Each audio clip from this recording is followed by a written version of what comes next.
Damai sejahteraku kutinggalkan bagimu, anakku yang kukasihi, di saat kau merasa terjebak dalam musim yang panjang. Di saat harapan mulai memudar, aku datang dengan janji yang teguh. Aku melihat setiap air mata, mendengar setiap keluh kesah, dan mengetahui setiap beban yang kau pikul. Hari ini, aku ingin menceritakan kepadamu kisah salah satu anakku yang luar biasa, Helen Roseveare, seorang misionaris dokter di Kongo yang mengalami bagaimana aku mengubah musim dalam sekejap. Di tengah pemberontakan yang paling gelap sekalipun, aku mengubah musimmu dalam sekejap. Percayalah, seperti yang kuperlihatkan dalam hidup Helen, aku sanggup melakukan hal yang sama dalam hidupmu.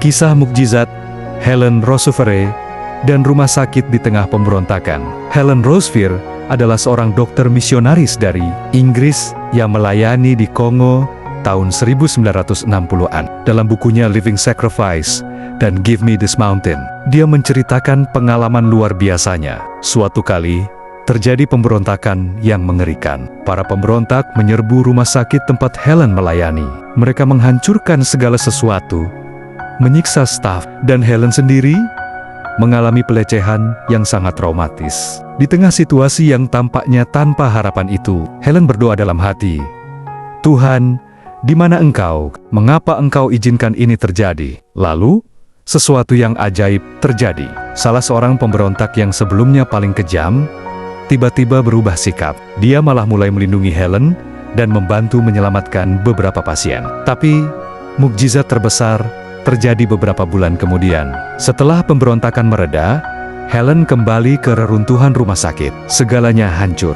Tidak ada peralatan medis, tidak ada obat-obatan, tidak ada harapan untuk membangun kembali. Suatu pagi, saat Helen berdoa dalam keputusasaan, seorang utusan datang dengan kabar bahwa ada kiriman dari Inggris. Sebuah pesawat mendarat dengan membawa persis semua peralatan medis yang mereka butuhkan, bahkan lebih modern dari yang sebelumnya. Anakku, inilah yang ingin kukatakan.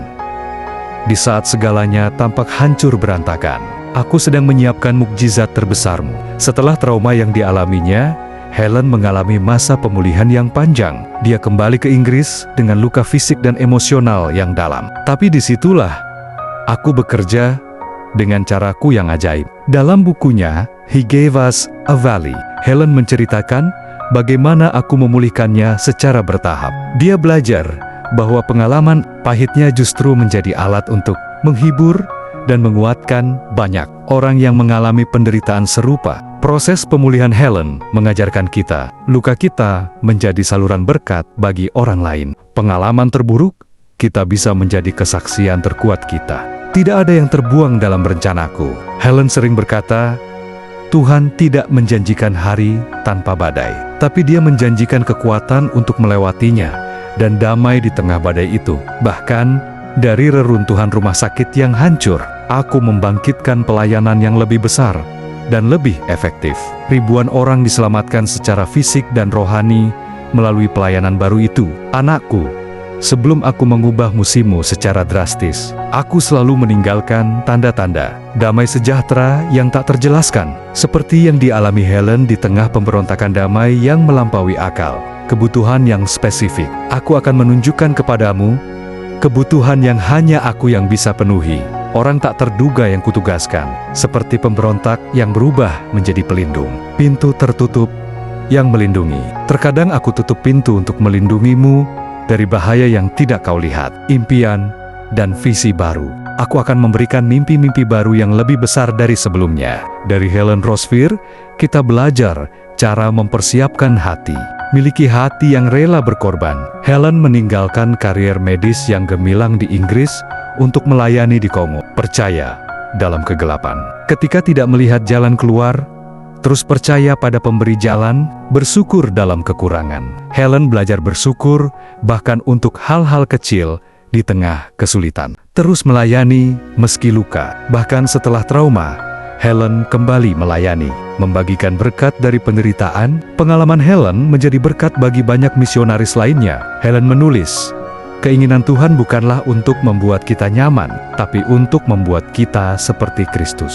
Waktuku dalam hidup Helen sangat sempurna. Ketika rumah sakit hancur, Sepertinya itu adalah akhir segalanya, tapi sebenarnya itu adalah awal dari pelayanan yang lebih besar. Aku sedang menyiapkan hati para pendonor, membuka jalan untuk peralatan yang lebih baik, memperluas pengaruh pelayanan, menyiapkan kesaksian yang akan menginspirasi banyak orang. Helen belajar bahwa keterlambatan Tuhan bukanlah penolakan Tuhan. Setiap detik dalam penantianmu memiliki tujuan yang mulia. Aku tahu persis apa yang kau hadapi, rintangan yang tampaknya tidak mungkin dilewati, luka-luka yang masih terasa perih, mimpi-mimpi yang seolah hancur, penantian yang membuat lelah. Tapi seperti Helen Roseveare, percayalah bahwa aku bekerja dalam kegelapan. Yakinlah bahwa tidak ada yang terbuang. Tetaplah setia dalam pelayanan kecil. Bersiaplah untuk mukjizat yang tak terduga. Musim barumu akan datang lebih cepat dari yang kau kira. Anakku yang kukasihi, Helen Roseveare berkata, Tuhan tidak memanggil kita untuk sukses, tapi untuk setia. Aku mengubah musimmu dalam sekejap. Percayalah, pemulihan sedang berjalan. Mukjizat sedang dipersiapkan. Musim baru segera tiba. Kesaksianmu sedang ditulis. Pergilah dengan keyakinan bahwa aku yang memulai pekerjaan baik dalam dirimu akan menyelesaikannya dalam kasih dan kuasa Yesus. Amin.